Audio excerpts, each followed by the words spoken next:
말씀드릴 내용은 이제 스라고노시스라고 저희들이 썼는데 모든 사람들이 다 세라노스틱스라고 그래서 할 수 없이 세라노스틱스라고 요새 이제 쓰고 있습니다. 저희들이 NIH에서 세라노스틱스라고 2009년 하기 전에 김인산 선생님하고 이야기를 해서 저희들이 쓴 게 2004년부터 세라고노시스라고 이제 쓰고 있었는데 대세가 그렇게 따라가서 이제 할 수 없이 이렇게 됩니다. 전체적으로 이미징을 하고 그게 이제 세라고노시스에 어떻게 연계가 되고 그리고 앞으로 퍼스널라이즈 메디슨에 어떻게 전공이 될 것이냐 이런 것을 말씀을 드리는데요. 이 사진은 이제 첫 번째 노벨상을 받은 렌트겐이 자기 부인의 사진을 이제 찍은 것입니다. 이렇게 그 당시에 상당히 이제 센세이셔널 했겠죠. 왜냐하면 수술을 해서 볼 수 있는 것을 수술을 하지도 않고 안을 들여다볼 수 있으니까 굉장히 이제 센세이셔널 했을 텐데 그게 이제 발전을 해서 지금의 CT 이런 것이죠. CT가 이렇게 보면 뭐 굉장히 안쪽에 뼈라든지 힘줄이라든지 혈관들이 어떻게 되어 있는지 다 이제 볼 수가 있는데 놀라운 것은 그게 130년이 지났는데 원리는 한 가지입니다. 엑스레이하고 똑같은 원리이고 그걸 계산을 어떻게 하고 이미지로 디스플레이 하느냐 하는 컴퓨터 기술이 발전을 했기 때문에 이렇게 잘 보이는데 그 원리는 똑같습니다. 그 원리가 똑같다는 얘기는 뭐냐 하니까 이런 형상을 볼 수 있는 것이라 그래서 저희들이 이야기하기는 애너토미컬한 이미지라고 이제 같이 이야기하는데 우리가 130년 동안 이미지를 하면서 질병 진단을 했는데 어떻게 질병 진단을 했냐 하니까 사이즈와 쉐입을 보고 이게 정상적인 것하고 어떻게 다르냐를 가지고 질병을 계속 진단을 해왔거든요. 그 형상을 보기 때문에 이 안에 바이올로지컬한 인포메이션은 하나도 없죠. 그러니까 모든 바이올로지컬한 인포메이션은 사이즈와 쉐입으로 다 바뀌어서 이야기가 돼야 됩니다. 이렇게 보시면 이게 정상적인 것이고 이게 환자의 무릎이죠. 이렇게 보시면 정상적인 이렇게 생겼는데 여기는 뭐가 다르다. 그래서 형상 자체가 다르니까 이건 뭐 어디가 아프겠다 이렇게 하는데 의사 선생님들 보면 금방 아시죠. 이렇게 관절염이구나 하고 아는 거는 어떤 바이올로지컬한 인포메이션이 있어서 아는 게 아니라 130년 동안 경험에 의해서 요렇게 된 사람들은 틀림없이 관절염 환자야 이렇게 아는 거죠. 그래서 이렇게 알려면 예를 들어서 암 같은 게 뭐 조직이 생기고 원래 없었던 게 생겼는데 요게 생긴 거를 조기에 알려고 그러면 조그만 걸 찾아내야 되기 때문에 레졸루션에 이제 싸움이 되고 그래서 MRI 같은 거는 1.5 테슬라에서 뭐 7.0 테슬라로 가면서 비용도 많이 들고 쉴딩도 많이 하고 하는데 이미지가 좋긴 하죠. 그런데 이러한 이미지를 봐도 형상으로 모든 걸 판단해야지 어떤 바이올로지컬한 인포메이션이 이제 없는 거죠. 그래서 실제로 이제 MRI가 굉장히 발전을 했다고 하더라도 물리적으로 싱글셀의 캔서 셀 하나를 발견하는 것은 굉장히 이제 어렵다 할 것이고 더더군다나 그러한 치료를 했을 때의 이 효과도 사이즈나 쉐입이 변하는 걸 가지고 치료 효과를 또 판단을 이제 해야 됩니다. 그래서 우리가 암을 진단을 하고 치료를 했을 때 이 쉐입이 변하는 거를 보려고 그러니까 이게 치료를 하고 나서 4주 동안을 이제 기다려야 되죠. 그동안 환자하고 보호자는 그냥 속이 새까맣게 타들어가는데 치료가 잘 됐으니까 망정이지 치료가 잘 안 되는 약이 잘 안 맞아서 치료가 잘 안 되면 4주 동안 암은 또 다른 형태로 이제 점점 더 커지겠죠. 130년 동안 프린시플이 이제 하나라고 그랬는데 물론 이제 요즘 와서 몰레큘러 이미징을 하는 게 있지만 프린시플 하나가 똑같은 걸로 이제 질병 진단을 했는데 거기에 비해서 130년 동안 약은 굉장히 빠른 속도로 진화를 해서 지금은 약이라는 것이 옛날처럼 약초에서 캔 것을 추출해서 먹었더니 약효가 있더라 이렇게 하는 것이 아니라 몰레큘러 메디슨의 수준까지 가서 어느 부위에 어떤 약을 디자인을 해서 붙이면 약효가 있을 것이라 이렇게 디자인하는 것까지 이제 왔거든요. 근데 약을 치료를 하는 것을 치료 효과를 보는 것은 아직도 사이즈나 쉐입으로 하고 있다. 이게 굉장히 차이가 많이 나는 거죠. 그러니까 사이즈나 쉐입이 다르기 때문에 어느 부위를 수술을 해야 되겠다. 이건 해부학적인 영상이 도움이 되지만 어떤 치료약을 개발하는데 이 두 개의 차이가 너무 크게 나타나죠. 근데 사람한테 쓰지는 않지만 그렇게 바이올로지컬한 인포메이션을 얻는 것은 우리가 이미 실험실적으로는 다 하고 있습니다. 예를 들면 세포 하나가 어떤 엔자임 액티비티를 나타나는 것을 세포 하나의 엔자임 액티비티를 보고 알 수가 있습니다. 그래서 이러한 실험실에서 이미 구현되어 있던 것을 사람으로 옮기면 그러한 바이올로지컬한 액티비티를 우리가 이미지로 볼 수가 있습니다. 그래서 우리 실험실에서 만든 나노 프로브 하나를 가지고 이렇게 찔렀을 때 한쪽은 빛이 많이 나고 한쪽은 빛이 잘 안 나면 요 빛이 나는 거는 우리가 나노 프로브 자체를 MMP13이라는 엔자임 액티비티를 볼 수 있게 만들었기 때문에 이렇게 보면 여기는 MMP13이라는 엔자임 액티비티가 지금 활발하게 일어나고 있구나, 이런 인포메이션을 알 수가 있죠. 그러면 MMP13이라는 것은 관절염에 스페시픽한 엔자임이기 때문에 그래서 여긴 관절염의 가능성이 굉장히 높다, 이렇게 바이올로지컬한 인포메이션으로 이제 알 수가 있는 거죠. 물론 여기에 애너토미컬한 이미지가 같이 붙으면 훨씬 더 쉽게 이해가 될 수 있겠죠. 근데 이 엔자임 액티비티는 생겨서 조직을 망가뜨리기 때문에 우리가 사이즈나 쉐입으로 보는 것보다 훨씬 더 선행해서 이제 일어나고요. 이러한 엔자임 액티비티는 우리가 치료를 하게 되면 엔자임 액티비티는 적극적으로 반응하기 때문에 훨씬 더 빨리 이제 우리가 알 수 있습니다. 그래서 분자 영상이라는 것은 이러한 바이올로지컬한 액티비티를 우리가 엑스레이나 MRI 찍듯이 그런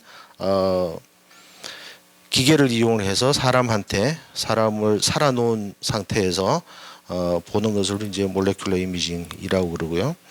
이러한 일을 처음 한 사람들은 이제 MGH의 바이슬레더 그룹이 이제 먼저 했는데, 이러한 사진을 보고 우리들이 우리가 훨씬 더 잘할 수 있겠다. 왜냐하면 우리가 드럭 딜리버리 같은 거를 해서 암 조직으로 나노 파티클을 잘 보내는 것에 대한 지식이 굉장히 많기 때문에 암 쪽으로 많이 보내면 당연히 센시티비티를 훨씬 높일 수 있겠다, 이런 출발에서 이제 했고요. 그러한 암 조직에 많이 어큐뮬레이션 되는 것은 나노 파티클이 한 300에서 700 나노미터 정도 크기가 되면 암 조직에 잘 간다 하는 게 알려져 있고, 우리 실험실에서 이제 처음 이미지 박스를, 코닥 이미지 박스를 사서 우리가 쓰고 있던 나노 파티클을 레이블링해서 이제 봤더니 실제로 암 조직에 잘 가고, 두 번째 찌르면 더 많이 가고, 더 많이 찌르면 많이 찌를수록 더 많이 간다.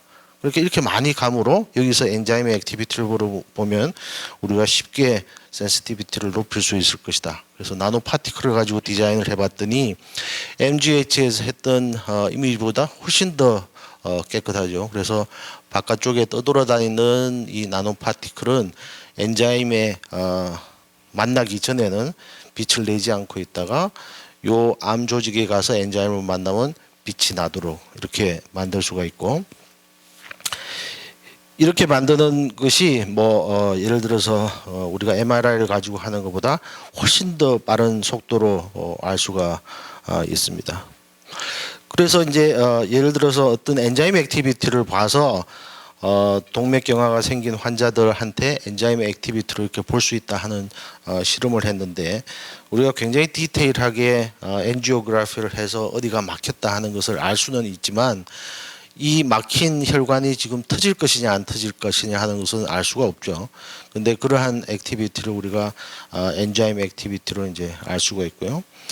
이게 아직까지는 이제 상용화가 되지는 않았지만 예를 들어서 지금 네덜란드 그룹하고 퍼듀 팀이 하고 있는 이러한 수술을 하는 중에 볼 수 있는 것들은 2017년 아니면 이제 2018년 정도에 이제 나오게 돼서 보통은 수술을 이제 이렇게 하죠. 이렇게 보고 의사 선생님들이 판단에 의해서 이렇게 암을 제거를 하는데 어떤 스페시픽한 프로브를 가지고 이제 하면 이렇게 반짝이던 것들이 다 암이기 때문에 그냥 떼내기만 하면 수술이 이제 끝나는 시대가 이제 오게 됩니다. 이렇게 이용할 수도 있는데 제가 어떤 강의를 갔더니 지노믹스를 하는 대가 한 분이 와서 쫙 설명을 다 하고 난 다음에 이것이 몰레큘러 이미징하고 연결이 돼야지 굉장히 유용성이 많을 것이다 이렇게 발표를 했는데 그때보다도 지금은 이제 한 지놈 시퀀싱 하는 게 $1,000로 내려오긴 했죠. 그래서 우리가 이 앞으로 굉장히 빠른 속도로 우리가 알 수 있는 유전적인 정보는 이제 늘어날 텐데 그 늘어나는 유전적인 정보를 어떻게 사용할 것이냐. 예를 들어서 엔젤리나 졸리처럼 나는 유방암 걸릴 확률이 굉장히 많으니까 멀쩡한 유방을 난 먼저 절제할래 뭐 이렇게 하기도 하고 또는 약이 어떤 사람은 듣고 어떤 사람은 듣지 않는 것을 유전적인 정보로 판단을 할 수도 있는 이런 식으로 이제 쓰고는 있습니다.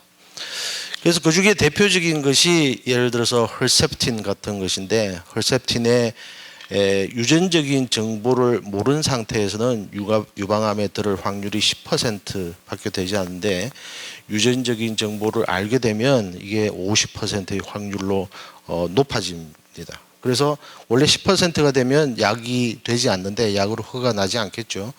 그런데 50%가 됐기 때문에 이제 약으로 허가가 나긴 했는데 상당히 이상한 것은 유전적인 정보를 가지고 이 유전자를 많이 발현한 환자들만 대상으로 뽑아서 치료를 했는데도 50%밖에 안 되는 거죠. 의사 선생님한테 물어보니까 10%에서 50%가 됐으니까 굉장히 확률이 높아지는 건다 그러는데 제가 보기에는 50%면 저도 맞추죠. 유전자 검사 안 하고 이렇게 찝으면 50%가 이제 확률이 나오기 때문에 이건 말도 안 되는 검사를 하면서 200만 원씩 받는다 말이죠.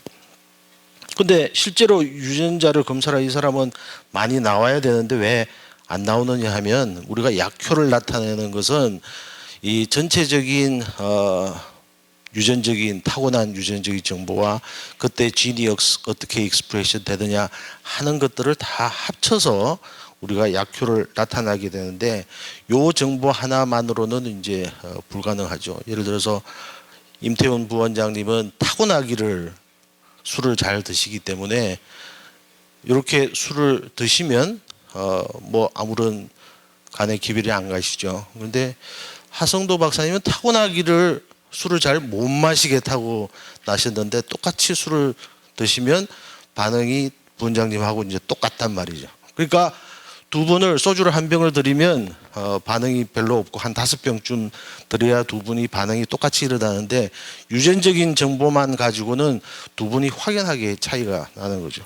왜 그러냐면 그동안 하성도 본부장님은 굉장히 열심히 노력을 하셔서 이쪽 프로파일을 확 올린 다음에 이 반응하는 게 이제 같아지도록 이제 되신 거죠. 마찬가지로 약이라는 것도 그렇게 술을 이렇게 먹여보듯이 이렇게 했으면 좋겠는데 그 약을 이제 먹여본 다음에 이 약이 실제로 우리가 원하는 질병에 잘 가느냐 하는 것을 이미징을 해야 된다. 이제 그런 말씀을 드리고자 합니다. 그래서 유전적인 정보뿐만 아니라 그런 세라피틱 프로파일을 보기 위해서는 몰레큘러 이미징이 들어와야 되는 거죠. 예를 들어서 경북대에 있는 박재용 선생님이 자기가 보는 폐암 환자들 중에 이 치료를 해도 잘 안 낫는 사람들이 있는데 이 사람들이 왜 잘 안 낫느냐 이렇게 다 조사를 해봤더니 이 캐스페이즈의 뮤테이션이 와서 그래서 항암 치료를 해도 잘 안 듣는다 하는 것을 이제 알았죠.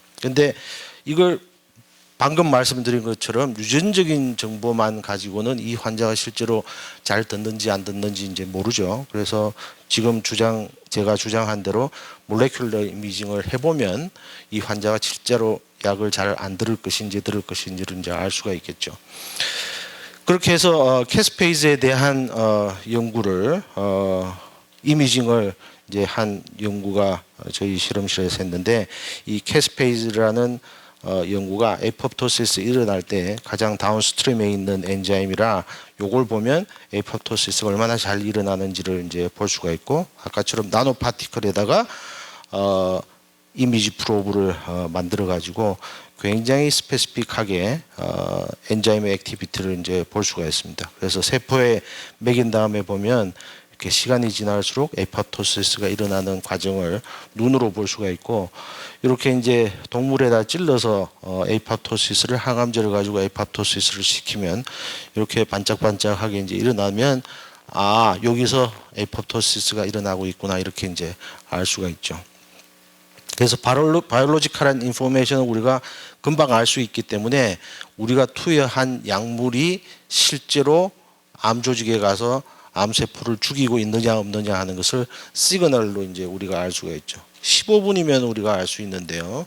아까 말씀드린 것처럼 치료를 하고 쉐입, 그다음 크기로 바뀌는 걸 보려면 우리가 4주를 기다려야 되죠. 그러니까 상처가 치유되는 시간까지 다 해야 되는데, 실제로 치료가 일어나는 것은 15분이면 벌써 일어나죠. 그러니까 이걸 바로바로 우리가 즉각적으로 알 수가 있는 것입니다. 그래서 이 환자들이 잘 들을 것인지 안 들을 것인지를 우리가 항암제를 쳐보고 에포프토시스가 얼마나 잘 일어나는지를 보면 환자를 고를 수가 있는데, 그렇게 환자를 고르고 나면 진짜로 이게 큰 난리입니다. 그러면 내가 그 환자를 정확하게 알았다. 이 환자는 항암제 처리를 아무리 해도 안 듣는 환자다. 그걸 알면 어떻게 하죠? 그래서 박재용 선생님한테 이제 여쭤봤거든요. 자, 그런 환자를 당신이 진짜 찾았다. 당신이 무슨 항암제를 써도 안 듣는 환자를 찾으면 어떻게 할 것이냐 그랬더니, 환자를 잘 지켜봐야죠, 그러시더라고요. 그래서 그렇게 하면 너무 가혹하다. 그래서 그런 환자들을 치료를 하는 방법을 같이 동시에 개발을 해야 되겠다. 그런 이야기를 하던 중에 그 아산병원에 있는 김상윤 선생님이 요렇게 하면 되겠다. 그래서 이제 약물을 요렇게 디자인을 하고 에포프토시스를 일으킬 수 있는 아주 약한 레디에이션을 쬐고, 레디에이션은 아주 타겟해서 스페시픽하게 이제 쬐 수가 있습니다. 쬐서 에포프토시스가 일어나면 캐스페이즈 엔자임이 액티베이션이 되면서 요 프로드럭에 있는 독소루비신이 딱 떨어져 나가서 항암제의 역할을 합니다. 그러니까 에포프토시스가 일어나지 않으면 이 약이 아무 효과가 없다가, 에포프토시스가 일어나기 시작하면 그때부터 이놈이 갑자기 항암제로 돌변을 해서 항암 효과를 이제 나타나게 되는 거죠. 그럼 항암제가 가서 이제 암세포를 죽이기 시작하면 또 엔자임이 더 많이 나오겠죠. 그러면 그 나온 엔자임이 또 더 많은 독소루비신을 생산을 하게 돼서 이게 루프를 계속 돌면서 항암제의 반응이 점점점 많아지고, 캐스페이즈 엔자임이 양이 점점점 더 많아지죠. 그래서 아까 말씀드린 것처럼 폐암 환자인데 캐스페이즈의 엔자임 액티비티가 선천적으로 낮아서 항암제에 잘 반응하지 못하는 사람들은 이렇게 루프를 돌리면서 엔자임의 액티비티를 점점점 더 높게 해서 치료를 할 수 있게 만들어주는 시스템을 한 거죠. 그래서 이미지로 봐가면서 실제로 이 항암제가 나와서 에포프토시스를 일으키느냐 이렇게 볼 수도 있는 상태가 되고, 그렇게 했더니 효과가 아주 드라마틱하게 좋더라. 또 다른 방법 하나는 이제 김인산 선생님이 하신 방법인데, 아포펩이라는 에포프토시스가 일어날 때 바깥으로 표시되는 펩타이드를 표지를 해가지고, 그 표지된 펩타이드를 나노파티클 바깥에다 이제 붙이고, 요 바깥에 붙인 나노파티클이 암으로 갑니다. 그러면 에포프토시스가 일어나면 이 엔자임의 액티비티 때문에 더 많은 나노파티클을 이제 불러들이게 되고, 그러면 캐스페이즈 엔자임 액티비티가 더 많이 올라가고, 그럼 실질적으로 루프를 계속 돌면서 이 조그만 엔자임 액티비티의 반응을 굉장히 크게 증폭할 수 있는 기술이 이제 되는 거죠. 이렇게 해서 실제로 우리가 이미징을 가지고 어떤 치료가 불가능한 사람, 캐스페이스 엔자임이 굉장히 약해서 치료가 불가능한 사람을 발견했다 하더라도 박재영 선생님을 실망시켜드리지 않고 거기에 맞는 치료제를 개발을 할 수 있다 하는 거죠. 그래서 세라그노시스라는 것이 우리가 어떤 지노믹한 인포메이션을 알면 아까처럼 캐스페이즈의 뮤테이션이 있다는 걸 알면 그놈을 우리가 몰레큘러 이미징으로 이미징을 하고 그 다음에 그렇게 해서 그 뮤테이션이 된 환자의 찾아내고 거기에서 우리가 세라피를 새로 디자인을 해서 그 치료 효과를 다시 몰레큘러 이미징으로 보는 이 루프를 돌아가는 것을 우리가 세라그노시스라고 이제 그럽니다. 이렇게 좋은 용어를 정의를 했는데 NIH는 왜 엉뚱한 단어를 써서 저희들 실험실이고요. 아직 KU 키스트 학생들의 데이터는 굉장히 큰 토픽들을 줘서 아직까지 데이터가 안 나와서 씻지는 못했고요. 여기 이제 대학원생들하고 콜래보레이션을 의사 선생님들 그리고 여러 가지 재료를 하는 분들하고 이제 같이 콜래보레이션을 하고 있습니다. 네, 경청해 주셔서 감사합니다.